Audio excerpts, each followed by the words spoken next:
What's up, everybody? It's been a couple of weeks. Good to be back. Give you guys a couple of minutes to kind of get in here, and my guest tonight. And when he joins in, we'll add him to the mix as well. Andrew Ebanks, Drew Ebanks. I've gone back with Drew for, man, damn near 20 years. I'll confirm that with him when he comes on the show here. But thanks again for tuning in, folks. It feels like quite some time since I've done this because, again, as I said, it's been a couple of weeks. But as you know, I scaled back from Tuesday, Wednesday, Thursday to just Wednesday nights only. And I appreciate all of you who have continued to kind of stay faithful, stay loyal to watching, at least on Wednesday nights for the time being. And we'll see if it ever goes back to 2 or 3 days a week. But for those that don't know, and I apologize if this sounds like a cheap plug, but for 3 weeks running now, I think it might actually be coming up to the end of our fourth week. I'm honestly not even sure, but myself and Paul Jones have been doing Smith and Jones from 1 to 2 on the Fan. So as a result of going 5 days a week on the radio, I figured I'd scale this back to only 1 day a week so that I'm not taking too much time away from the fam. So anyways, if you have a chance to tune in during the day, 1 to 2 on Sportsnet 590 The Fan. You can listen online. You can check out the podcast anytime, either on the Sportsnet Fan 590 website, sportsnet.ca/590, or you can check it out on Spotify. And I said this to somebody the other day. I should know this. I apologize. I don't. I'm not sure if it's on iTunes yet. It probably is, but I know for a fact it's on Spotify, so you can get it then. All right, I'm going to bring Drew into the mix right here. I see he's on, and we'll get cracking right here. He's been covering the game for a long ways as well.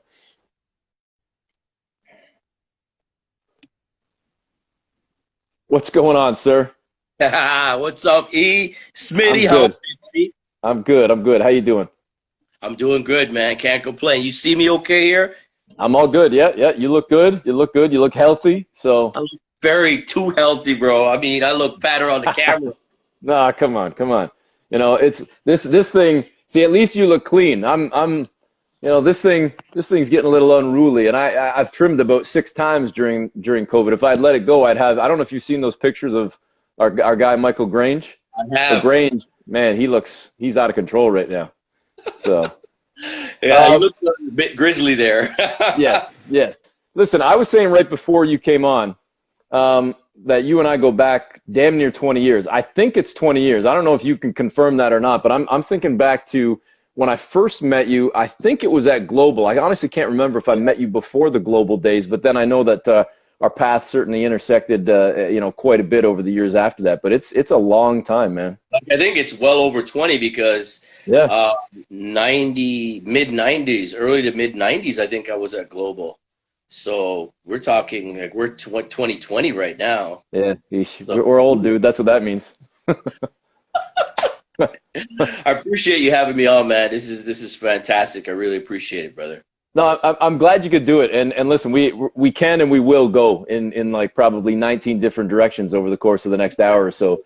But maybe let's kind of try and start with you for folks that don't know you specifically, and then we'll dig into some other stuff. But I even said to you, when we were texting back and forth over the last couple of days, I didn't actually know where you started as in where you were born. And I thought you were a Markham guy, a suburb guy. I didn't realize you were right downtown as a youngster. So how did it all start for you for a young kid and just kind of growing up and what became of you as a child and your passion for sports and where things.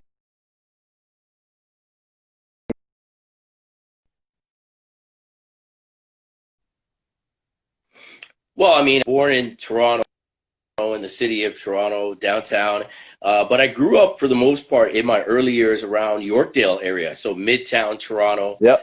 An amazing area. I grew up in a multicultural area, blacks, Greeks, Italians, white, Jewish, Japanese. My best friends were a Japanese guy, an Italian guy, and a Greek guy. And we would just go over to their house. And, the parents and the family, they treated us as their own kids, man. We would go over there, we would eat, food. We would play. I remember playing tag, running around the area, just doing things kids would do. And the city was so amazing. It's still a great city, but that sense of camaraderie from different backgrounds, You can't replace it. It was unbelievable. You know, it's interesting you mentioned that as well, just kind of the diversity and the multiculturalism, because it certainly drew it. You know, I don't need to tell you that the way that you know, the conversation has gone, and rightfully so, understandably so, over the last few weeks, with, you know, whether it be you know, anybody across this country. And I see we're freezing up here a little bit. I don't know if this is on my end or on yours. So again, maybe folks can let me know. We were having some issues with this a couple of weeks ago. Is this on your end? Are you hearing me okay? Yeah, but I'm getting a call coming in that keeps. It's the Rev. It's Ro Russell calling me right now. Come on, Ro. Yeah, He should be watching right now. So he should be watching. I'm gonna unplug something here on my end, because it's funny. I'm getting off topic for a second. I think I said this to somebody a couple weeks ago. When this COVID thing first started, they sent out the Sportsnet. Oh, we got to send you out Ethernet cables. Like, we're going back now 15, 20 years in technology. Ethernet cables and hard lines and everything else. I have more problems with that than I do when I'm just trying to go off Wi-Fi now. So I don't know if we're freezing up here at all. I just came off Wi-Fi as well, because it was giving me an issue. I thought it was me. Just trying to figure out. Maybe it is you. And I can barely hear you now, so I'm not sure what's going on. All right. You tell me if it's any better, or if you got to crank up the volume or something. I'll keep talking here for a second. Our man Kevin Joseph's telling us that he's going to call Rowan and get him to stop bugging you in the middle of a conversation here. The Rev, he's the man. We talk, you know, every once in a while and just catch up. So it's good talks, man. All right, are you hearing me better now? It's different. I'm not sure, but I can hear you. I'm good. Can you hear me okay? Okay. All right. Yeah, I got you fine. So what I was saying was, you talk about your upbringing in the city, Drew, and what's kind of come in the last few weeks in terms of it coming to a front and certainly coming into the spotlight, is we're talking so much, obviously, about racial equality and just the issues that exist, that a lot of people in industry want to say, oh, stateside. But no, it's not just stateside. It's here in Canada, and it's a global thing as well. And I know I was perhaps, it came from a good place, Drew, and it came from an honest place, but I was even guilty in the initial stages of, when I try to talk about my life and who I've spent my time with and how I've tried to carry myself as a man, as a friend, let alone as a professional.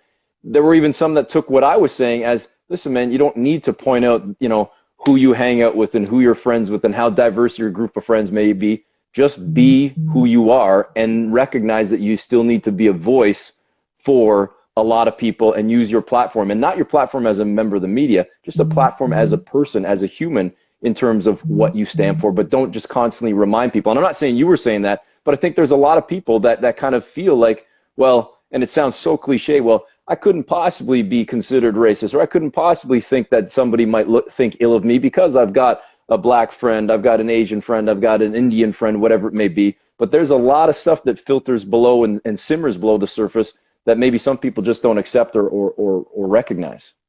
Yeah, no doubt. I mean, I think especially for people who aren't black or people of color, you know, there's stuff what you can do in your own sphere of people, whether it's your family, whether it's your friends. You know, there may not be, you know, at the same time, people of color around, and you might hear an off-color joke, or you might hear somebody really being like racist, like, you know, so-and-so this and that. And it's the problem is, if you're there in those situations and you don't say anything, that continues to perpetuate, and those stereotypes continue to perpetuate. So I think for people who are, you know, Caucasian or Asian or whatever, if you're hearing these jokes, or you're hearing people talk derogatory towards a certain group, especially obviously now it's a lot of anti-black racism that's coming out, you got to do your part. And it's not so much just kind of saying, oh, that's my uncle, you know, that's how he is. It's actually going over to him and saying, hey, uncle, you know, this isn't really cool. Did you know this is the reason? There's a reason why. You know, maybe you'll see a misrepresentation of blacks on TV being, you know, as crime perpetuators. Did you know that these are the actual percentages? Did you know that, you know, black youth are jailed 5 times more than white youth that committed the same infraction?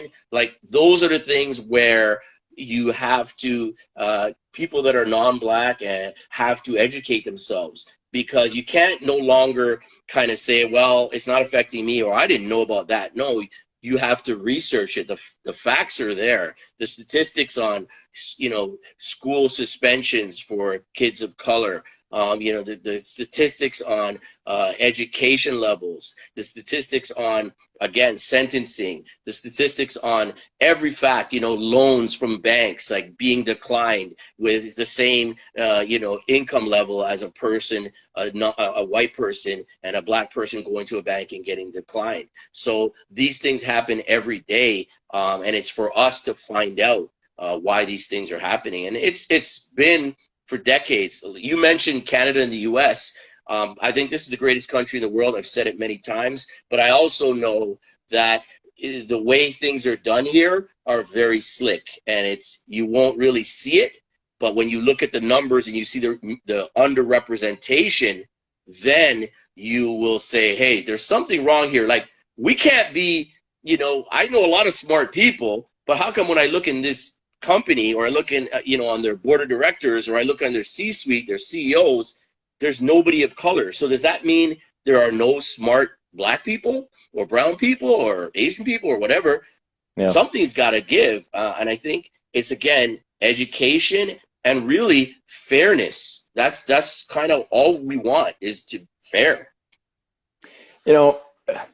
First of all, well said. And there's a part of me, Drew, and listen, you tell me if I'm off here, because to me that's part of the job too. Is yeah. One thing I've learned over the last few weeks as well as, and our colleague, certainly my colleague at Sportsnet, and I know you know him as well, Donovan Bennett.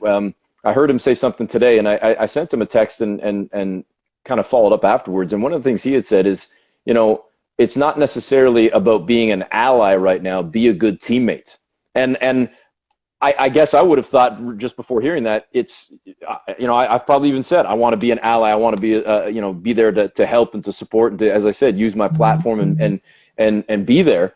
But at the same time, when I heard that, I'm like, okay, it's not about just being an ally in terms of standing beside you. I have to be the good teammate and be vocal, as you're talking about, to use my voice, not just being there present in terms of my physical, but being there present using my voice as well. And I guess I kind of look at, from me, and this is coming from a white guy, we were having these conversations, at least in basketball circles, as we talked about knowing each other for over 20 years, 20 plus years ago.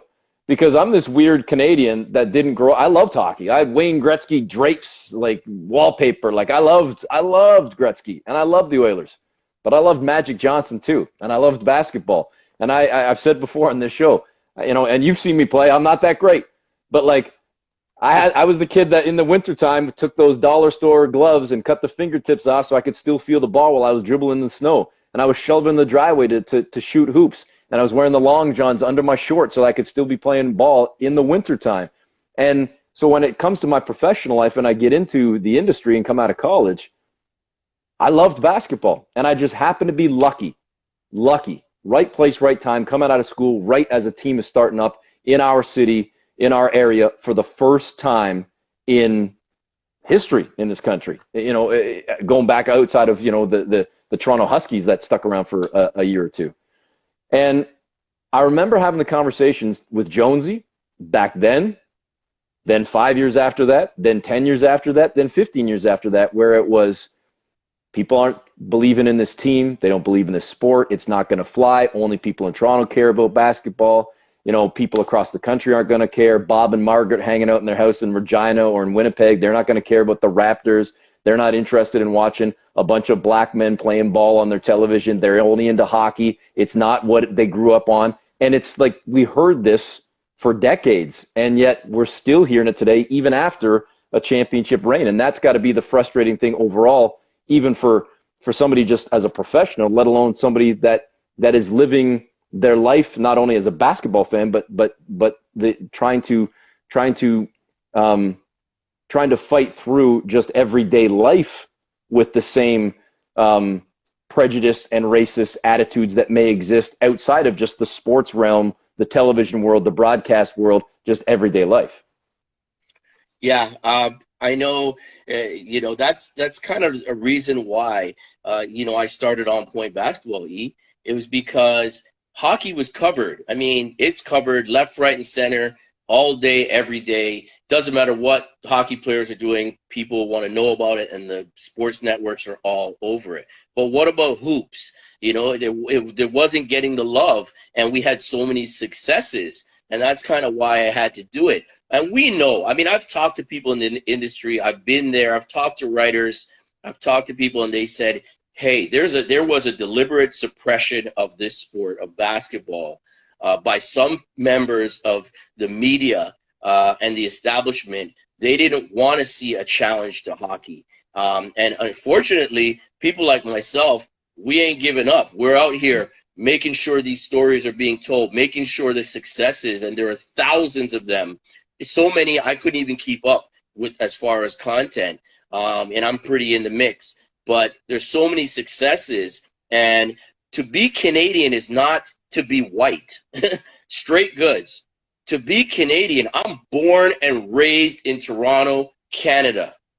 I don't know any other country. My background is Jamaican. We have our heritage. I just finished a nice plate of oxtail just now before I came on the show. I love, my Jamaican food, but we are Canadian. I'm born right here in Toronto, Canada. So nobody can come to my face and tell me that I'm not as Canadian as anybody else.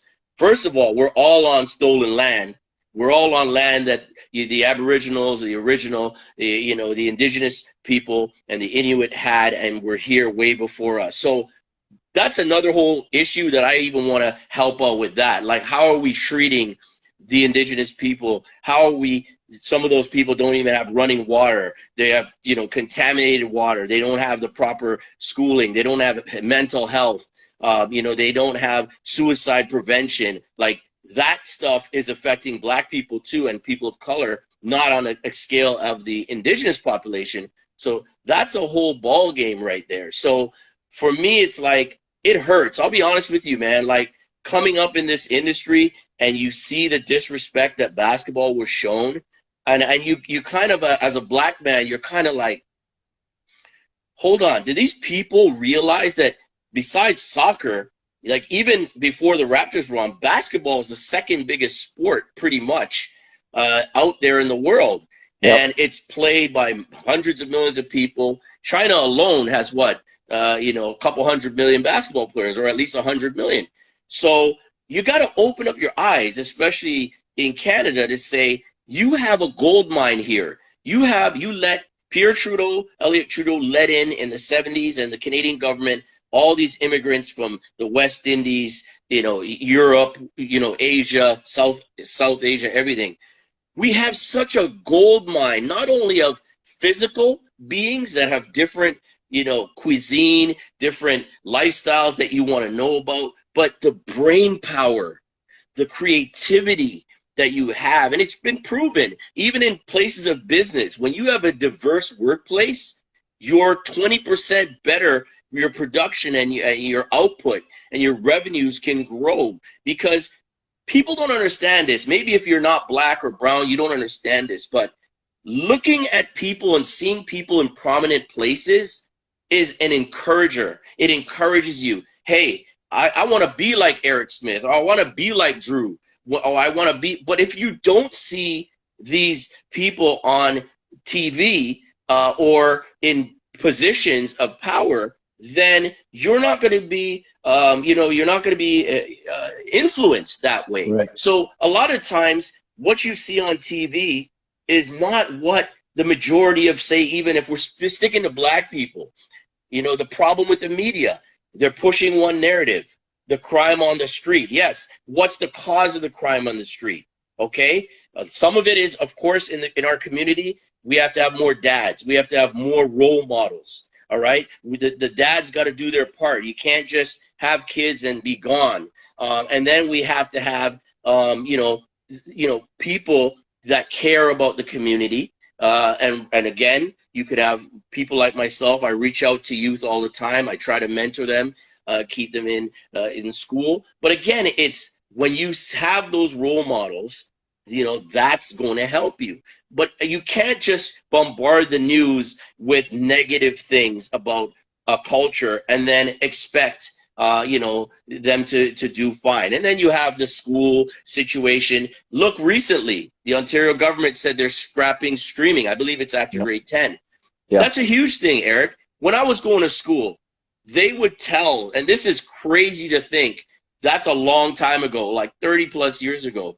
They were telling black and brown kids, take general courses. Back then we had advanced, general, and basic. Yes. Yes. So they'd say, hey, take general courses. I don't think you can make it to university. You're borderline. Meanwhile, you're getting A's and stuff, and they're still pushing you to take general. Now, nothing wrong with college. I graduated from Seneca College, broadcasting, radio, and television with honors, whatever. You have to be able to have your own selection, your own choice. Guidance counselors shouldn't look at you by the color of your skin, or if you just recently came from Jamaica or the islands and saying, well, because they speak a little off English, we're going to put them in basic or ESL or remedial. You got to remember, when you're in the islands, the system you're under is the British system. So wait a minute. We're under the British system, which is ahead of the Canadian system as far as education. But we come over here, and then all of a sudden now you're saying we're not smart enough. We've done the math you're doing in grade 9. We did it in grade 4 or 5. Right. So there's a whole systemic thing that pushes our kids to lower achievement. All right. And then you have the suspensions, where now when the stats are unbelievable, it's like right in front of your face. The rate of suspensions of black and brown kids compared to white kids is astronomically, it's such a huge gap. And so what does that do now? You're going to push kids to suspensions, expulsions. Guess where they're going to go? They're going to head out on the streets. Sometimes their parents might be working 2 jobs, or just, my mom worked 2 or 3 jobs. You push them there. Now all of a sudden, where do they end up? They're on the streets. Somebody connects with them. Hey, why are you going to go work at McDonald's? Here, man, you could do some things, and you could make that what you made in a month, you could make in a week. This is what happens, and then you end up in the path, a lot of our youth, to the jail system. So there's a lot of inequities that are built into the system that I think with social media now and people just saying, we've had enough, like this has been going on, this has got to change. And you see it, the pressure, and don't think this streaming thing just came from this recent 2-3 weeks or a month. There have been advocates that have been pushing and saying this is not right. Okay, put a pin in that one for a second, because I want to come back to that, because I think it's a great point you raised. In the course of what you just mentioned, I want to jump on one thing. I went to Humber College. I don't know if you know. I think you knew that, and I know you went, as you just said, you went to Seneca. So I grew up in Burlington, Ontario, and Burlington today, it's a lot different than it was, say, 25, 30 years ago. But even to this day, I'm sure there's probably a lot of people that think Burlington, Oakville, oh, very white. I mean, trust me, there's a lot more than just white in Burlington, Oakville. But 30 years ago, yeah, it was a very, very white city. Yeah. And that doesn't necessarily have to be a bad thing, as long as you've got a normal brain in your head and head on your shoulders and an open heart. So I ended up going to Humber College. And why did I go to Humber, Drew? Because in high school, I had decent enough marks. I dropped all of my maths. I dropped all of my sciences because I knew I wasn't good. I was in the general classes for a lot of those. I just did my Englishes, my histories, my geographies, because I knew, or at least I thought I knew at a young age, what I wanted to do in terms of my career. Was never going to be good enough to be a professional athlete. And I thought, maybe I want to work in television and radio or something. And luckily, it turned out what I thought I wanted to do was what I wanted to do. And I was able to get schooling in it and ultimately find a job. But what I realized when I got to Humber, I realized it before I even got to Humber, was I want to go this route. Like, I want to go to the college. I don't want the university. I don't want the 100, 150 people in a lecture hall or in an auditorium. I want the 30 people in a classroom. I want teachers that are in the industry teaching me in a classroom setting that's similar to high school, not a professor reading out of a book. And listen, I'm not here to trash on universities, but what really hit me, and I remember my parents saying it as well, well, you're only going to get a diploma, not a degree. And my mother was a teacher. And I thought, well, I don't know, does that matter? Like, ultimately, does it really matter? Like, whatever. If I get schooled, and if I learn something and I graduate and I get a job, I don't really, pardon my French, I don't really give a shit if I have a degree versus a diploma. Well, then I get to the college and I start seeing the people that are at the college, certainly at Humber, and I start seeing the athletics. And this is where I'm kind of tying it into what you were saying, the scholastics and the athletics. It didn't take me long to realize, and again, no disrespect to York, to Ryerson, to U of T, to Ottawa, and so many of the great powerhouse university programs that were out there 25 years ago, let alone 10 years ago, 5 years ago. But I'm watching Humber College, I'm watching Seneca, I'm watching Sheridan, I'm seeing these games up close and personal. I'm watching Mike Cates doing his thing with Everton Webb and Warwick Manners and Jason Daly and Kevin Shand and all these guys. I'm thinking, this team would kick the ass of a lot of university teams, a lot of university teams. And it stuck in my side for so long because I'm thinking, why are we not having colleges against universities? Why is there this split and there's division? And a lot of it then comes back to exactly, tying into what you were saying in terms of people that were pushed down.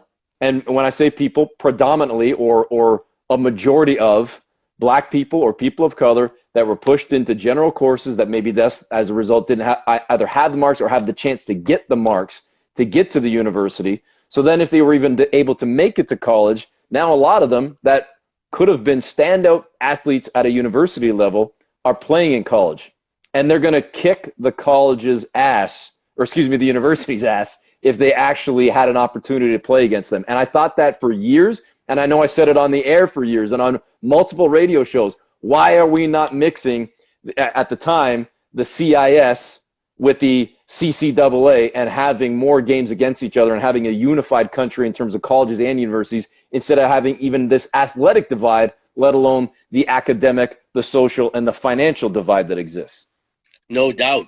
And somebody posted here elitism, and that's exactly what it was. And for me, again, it wasn't like I looked down at colleges. I'll tell you that right now, if you go to the colleges and you get an apprenticeship in being an electrician or being plumber or whatever, you're gonna make damn 2 and 3 times more than most of the people out here. Like, where I am, there's construction all the time, and these cats are raking in dollars. So again, I agree with you, that elitism to say universities this up here and college is here, and then you have a lot of the athletes too. Remember, a lot of those guys, some of the names you said, I know a lot of those guys, from back in the day, played against them and covered them.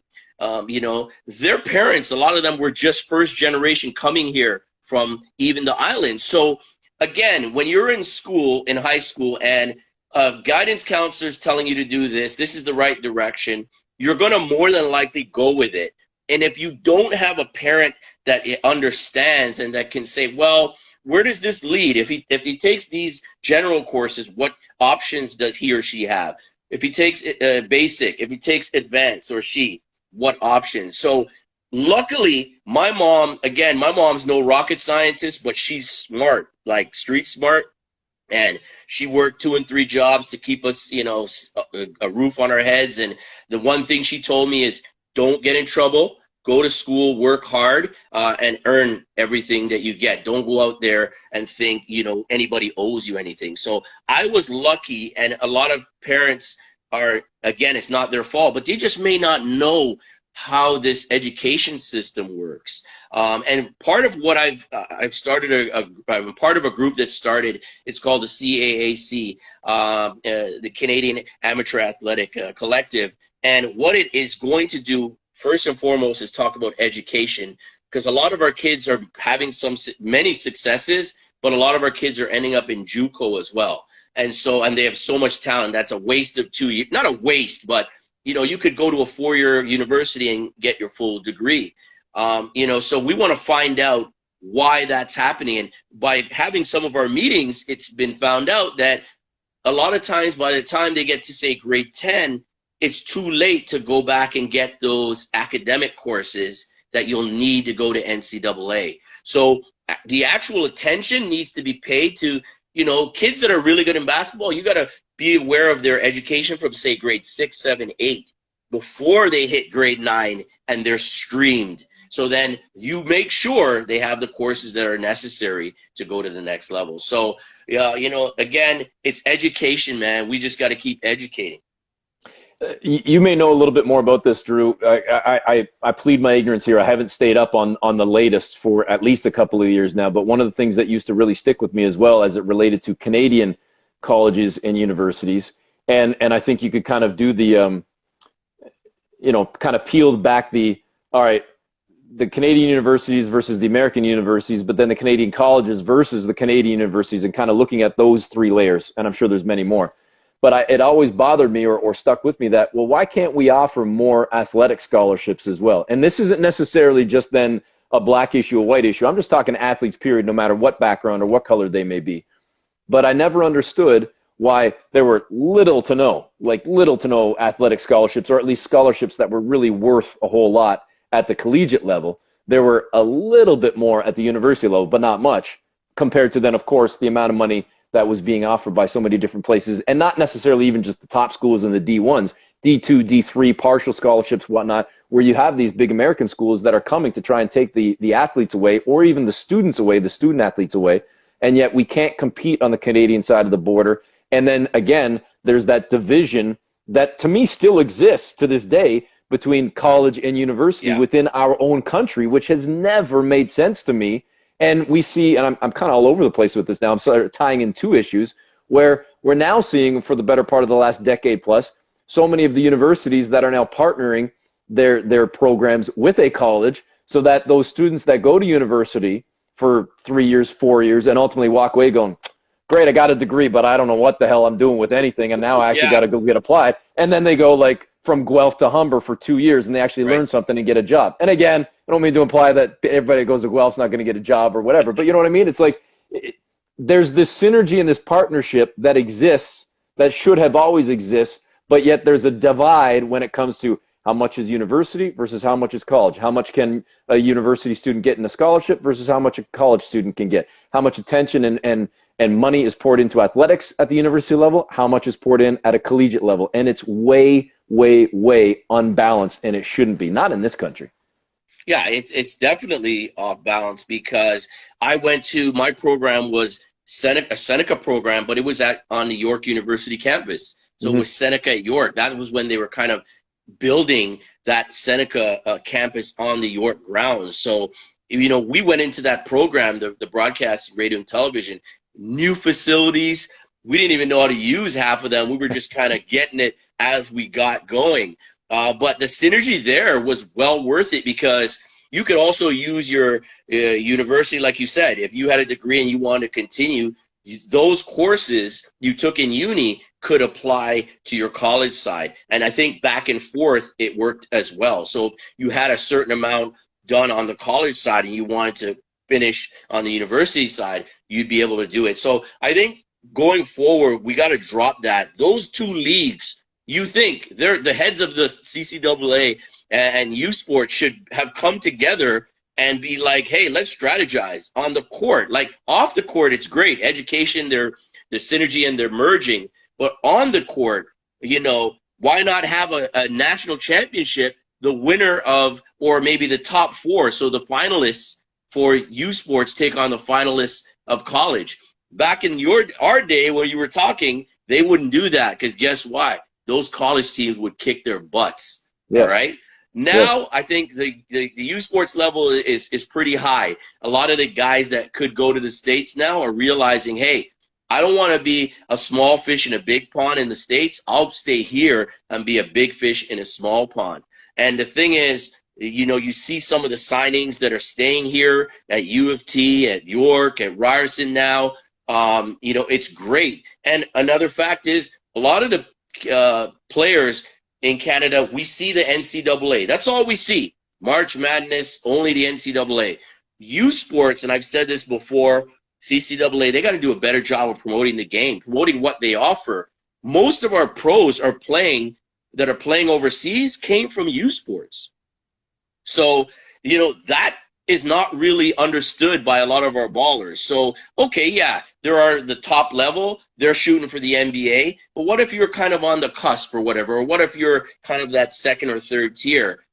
You could dominate here at U Sports, and all of a sudden, you look and you got signed a 2-year contract overseas once you're done. So I think that's an education thing, and I also think the Canadian schools have gotten very complacent. They need to be at all the high school events. They need to be at the other events, the prep school events, with a booth or some kind of table with their program, what they offer. Because remember, up here, there really are no rules as far as recruiting.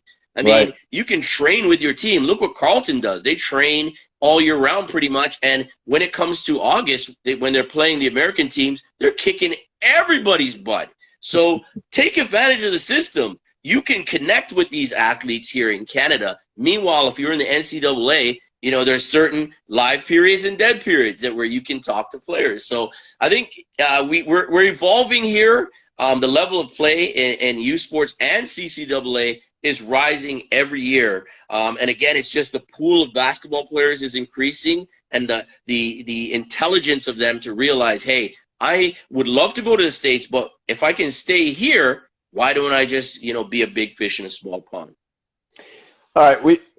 I love the conversations like this because it started more on racism and prejudice and the school system, but evolved into sports and basketball, and they're all intertwined and Yes. and not just basketball, but athletics, all together. We pretty much skipped over about 20 years of your life because we went from, your childhood, where you were born, who your friends were, and all of a sudden, boom, we're in college. So we'll have to have you back for a second segment Anytime, sometime, man. second show. We still got 20 minutes or so to go. But I want to get into a lot of other issues. So no disrespect to your childhood upbringing. What led you to Seneca, and what led you to ultimately want to pursue a career in journalism, in broadcasting? Oh, man, it was amazing, E. I always played the game. I played 1 year at York under Coach Bob Bain. But we had a family business, and they needed help. My mom and my aunt needed help. And so I kind of foregoed my basketball career to help them in the family business. So that's kind of, how I ended up, obviously, in that.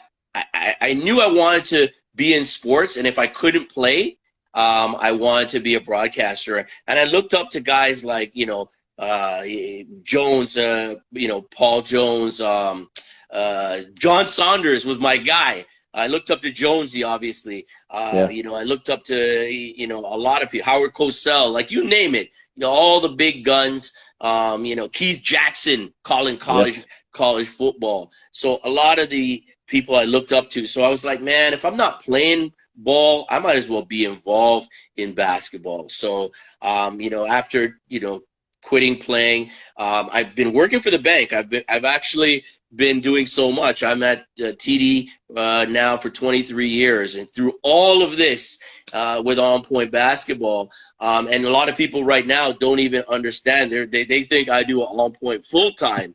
I'd love to, because you do, but for me, when I was at TD, I had this desire, to be in broadcasting. And so what I did is I applied for the Seneca at York program.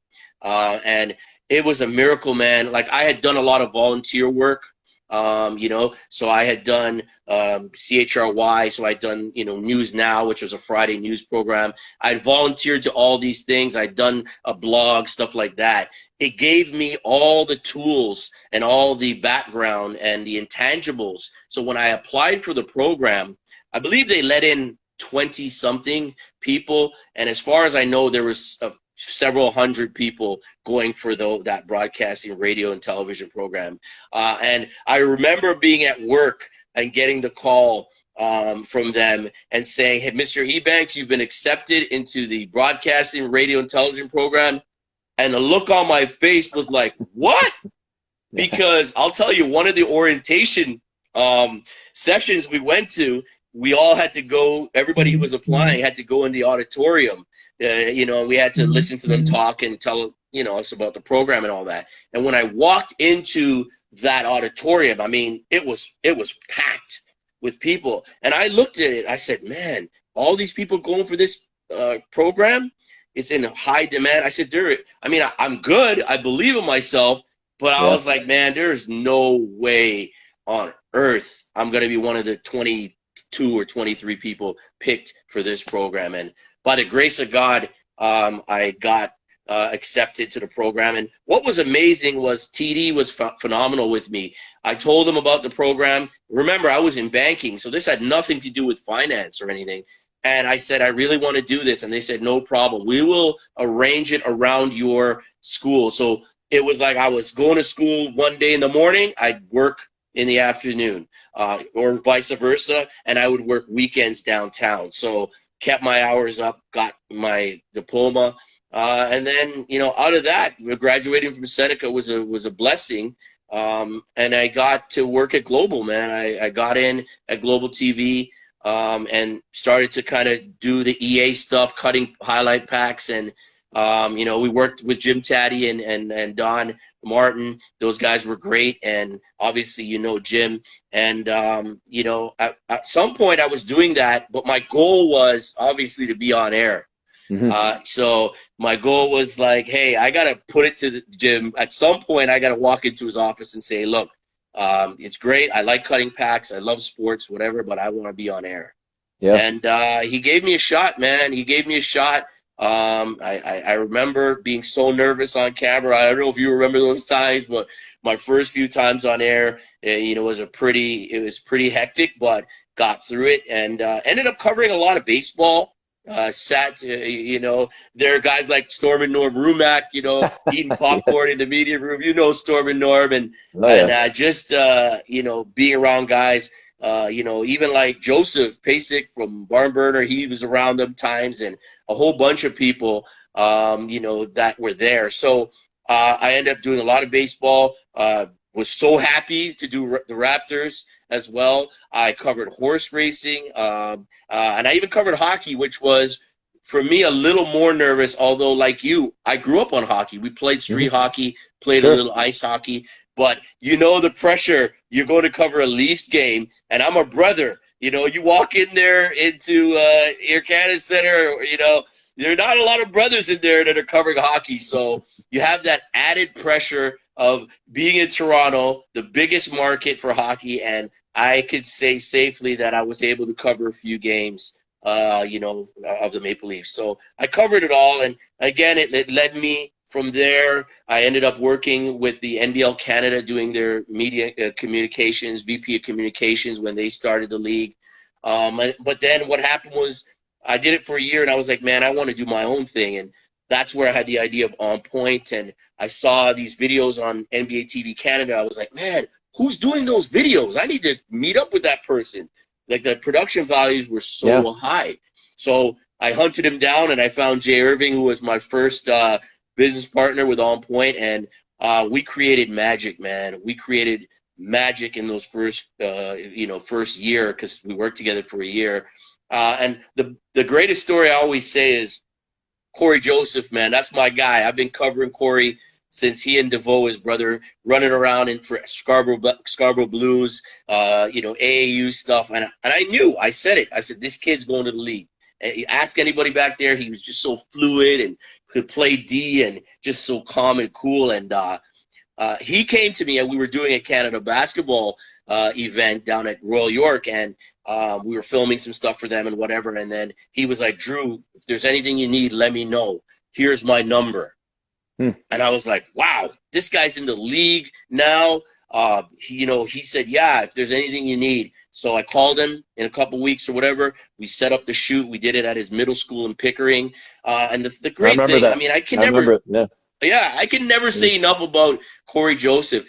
That shoot took about 4 hours, and we were in the hot sun. It was about 40 degrees heat.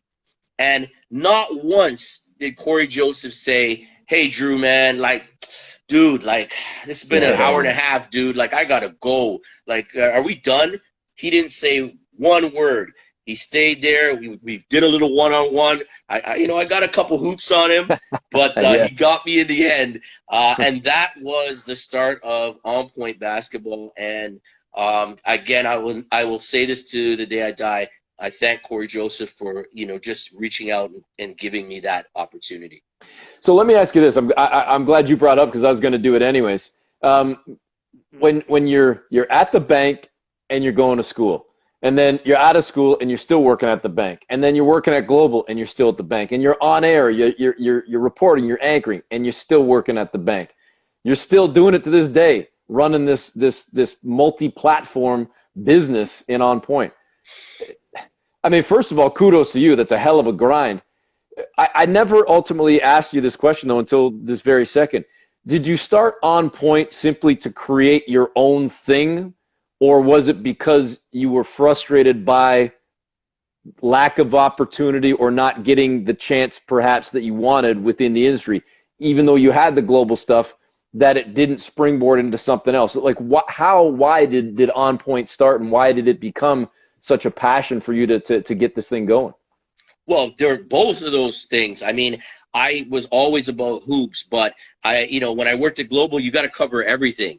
And Yeah. I was a bit frustrated that I would pitch basketball stories and they would say no. And so I finally got one basketball story on Global, which was Ryan Wright, a kid who went to college in the States, Oklahoma, and shoot, I can't remember where else he went, but I believe it's UCLA and Oklahoma.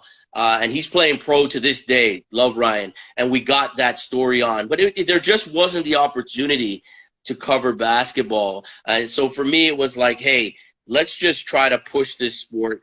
I did a little part-time gig at Hoop Dome. And when I was at Hoop Dome, all these kids were coming in. Anthony Bennett, Andrew Wiggins, Tyler Ennis. You go through the list, Nick Stauskas, all these kids were coming through. So all I did was when they came, I'd take them into the office with a little point and shoot, record a video, 2 minutes, 3 minutes, 5 minutes, throw it up on YouTube, and all of a sudden, 15,000 views, 20,000 views, 50,000 views. I'm like, wow, like there's a serious demand. People want to see it. And even now, I'm telling you, man, like I'm so frustrated because there's so much of a demand for basketball right now. And when I see the networks, that's a frustrating thing to me.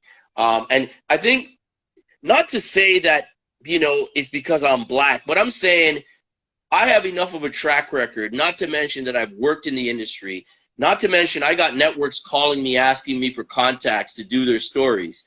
So a lot of the sports networks, they're good to call me or they're good to see what I'm doing, but why not bring me in? Like, why not say, hey, this guy knows his stuff. He's born here. He's Canadian. I bleed red and white. And why not pull me up and say, hey, you have a platform already that's bigger than most people that are even on TV. Our social media hits 50,000 plus with all our platforms, Instagram, Twitter, Facebook. We got 8,000 subscribers on YouTube. Yeah. And nobody in the industry. Now, when Raptors playoffs are on, I'll give the props to the Globals, the CTVs, all this stuff.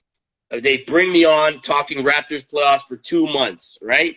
But none of the sports networks look at me and say, this guy, and I know everybody, like I could get interviews with pretty much any player out there. And none of them has brought me in the mix and say, hey, you know what?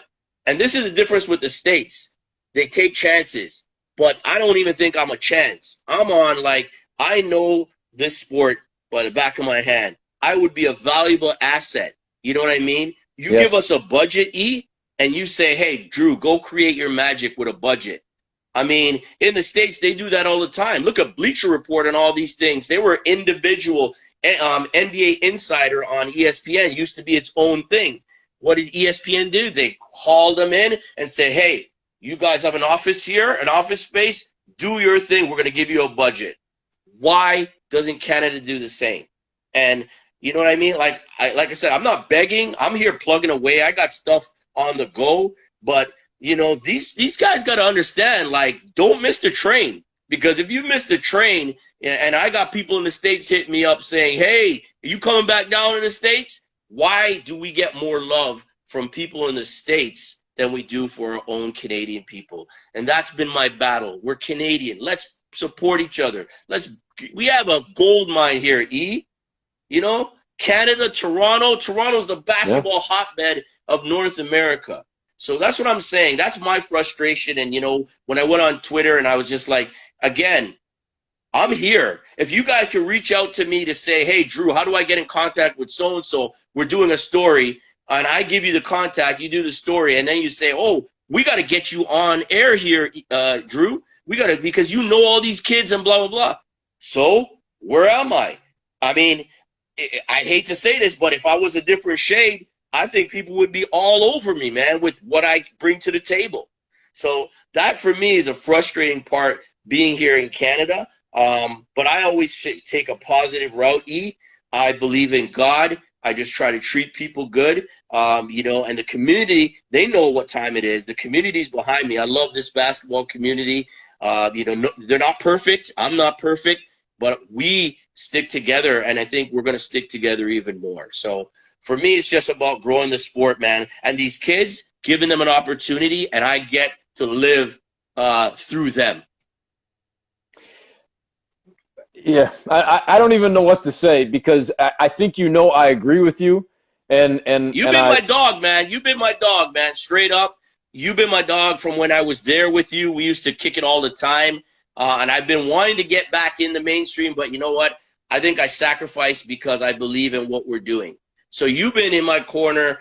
Grange, I got to hail him up. And a lot of the other guys, too. Jonesy, you know, has hailed me up when he sees me. Sherb, you know, hits me up on a DM. So, you know, but we need more help, man. We need you guys to kind of reach down and pull us up, man, and say, hey, these guys are doing it behind the scenes. You know, NPH, ATB, you know, there's a whole Ball in the Six. There's a whole bunch of us.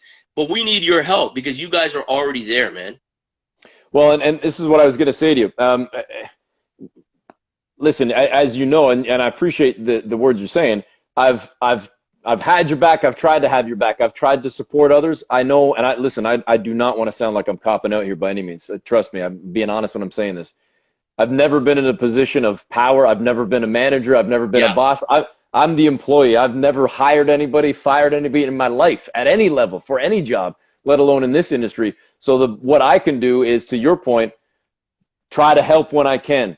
Try to get in somebody's ear to say, have we thought about this guy? Have we thought about that platform? Could we bring somebody in here? Even if it's just something as simple as this. I'm bringing Drew on my own show that I created, as simple as it is, just this silly little Instagram thing, to bring somebody else on, to give another voice, to give another view. You know, I've done a ton in this pandemic, even just in the last few months, to come on a lot of different podcasts and Zoom calls and blogs and whatever else, to be able to try to lend my advice, lend my ear, but also to find out what else is out there. Because I know I'm guilty at times of, you get caught in that little bubble. We're in the middle of a season, and you're traveling around, and you get lost in your own thing, and you're not recognizing, to the point, all the places that you just shouted out, and a lot of the different folks that we see down at games. And I know that you know, something that you've talked to me about, and I know you just talked about it recently as well, in terms of even the platform you have, the work you guys have done at On Point, covering it at all levels, professional, but certainly high school, college, university, national teams, U10 or U10, U18, all the levels. And yet you struggle to get a pass to go down to a Raptor game or to get regular coverage. And I've been declined. That's not right. Like, that's not right. You know, I've been declined to cover the Raptors, man. And I tell you, if you hear the excuses, this was years ago, and you hear the reasons why, you know, I won't say here, but it's just like, really? Come on, man. Like, we covered the 905. We've given, you know, so much content there. Why can't we get in the building? For me, it doesn't really matter for me. I've been there. I've covered at the highest level. I've been there. But my young people coming up, they want the chance.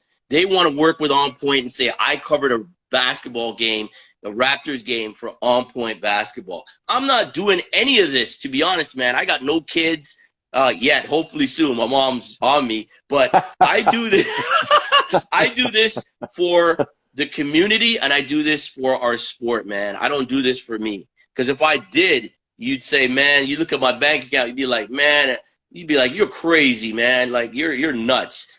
So again, guys like you, man, I really appreciate you having me on. We've been cool. I know we've been busy the last 5, 6, 10 years. We've been busy, but I hope to connect with you even more. And anytime you want me on, and we'll love to have you on our show too. On Barn Burner, we have our show. I don't know if you're allowed to, but we'd love to have you come on my Ballin' Show Tuesday nights and hear about your story too, man.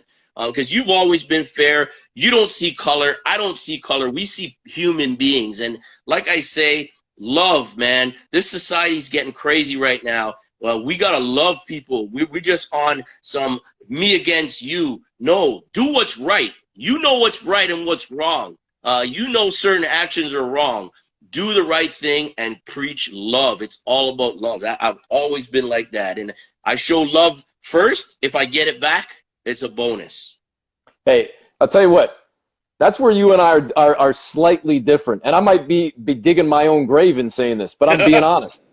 I have said to my wife so many times, I know that I give love, but I give what I get back. And maybe that's my problem, just as a human, period, that I often will only give it back if it's been given to me, because I know I'm guilty. I just said it last week to my wife. I've been that guy, Drew, from a young age, that I don't just automatically trust. I trust once you give me a reason to trust. Now, once I trust you, I got your back. Once I know you've got my back, I've got your back, and it's unwavering. But it has to be earned. I'm not that guy that walks in the room and just automatically loves everybody until they give me a reason not to love them. I'm the opposite. It's like, I'm going to kind of take a wait-and-see approach until I feel you out. And then once I get my gut, my feeling for you, and I don't care if you're a woman, if you're a man, if you're black, if you're white, I don't care anything about that. It's what do I feel in here and what do I feel up here? And I feel like my instincts are pretty good with people. And the minute I make a decision on somebody, pro or con, man, it's hard to get rid of that opinion. If I like you and I've got your back, man, I got your back. And if people are talking down to you, I still got your back. But if I make an opinion on somebody that I'm maybe not cool with them, it could be somebody that 99 other people love. I'd be like, no, there's something about this dude I don't like. And that's just kind of the way I've always been. I don't know if that's good or bad, but it's like, but I know that with you and I specifically, I mean, I can remember, listen, this has nothing to do with anything, but it still sticks out. There's two things that I remember, especially about you. I know you were there at my, I believe at my engagement party as well. Like you've met my wife and you were there. I think maybe even at her 30th birthday party down at Alice Fazzuli's before it was torn down and became a condo down on Adelaide. But the other thing too was before, I'm almost positive this was before you were on air, but you were working as an editorial assistant in EA and you were cutting the packs, and we would always talk in the office when I would come in at Global on a Monday night or something. We talked ball before I went on with Jim or with Don.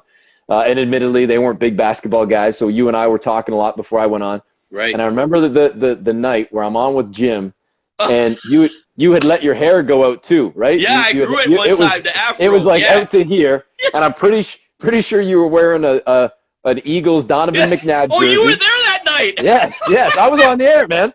And so hold on, I'm on the air talking to Taddy, and all of a sudden Drew comes.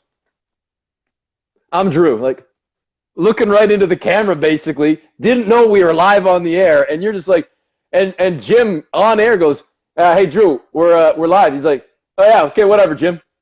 Like you had no idea that we were actually live. Yeah, remember I said, "How do I look?" Yeah, I was thinking that we're off air, and he's like, "No, we're on air," and I'm like, "Oh my goodness, are you kidding me?" Because I know usually when we're on air, man, when I walk back to the EA suite, I was like, "Damn, yo guys, I'm fired, eh? I'm finished." Yeah, there's no way Daddy's gonna keep me on it. He came after the show, and I don't know if you were there, but just a big howl. He just started howling. I stayed just to see what the reaction was going to be. So I 100% was there sitting in that office. Yeah, that was a great moment. And again, Jim was good to me, man. He kept me on. There wasn't even a question. But I thought, oh my God, I blew it this time. I had my Donovan McNabb, and I came. How do I look? Listen, unbelievable, man. We are up against it. There's like 20 seconds left. This was really enjoyable, man. I appreciate this. I appreciate you sharing the stories and the insight, and we will do it again soon, man. All the best to you, and stay safe and healthy. Anytime. Thanks a lot, E. All right, appreciate it. And thanks to everybody tuning in as well. We'll be back again next week, next Wednesday. All right, folks. Thanks, Drew. Thank you.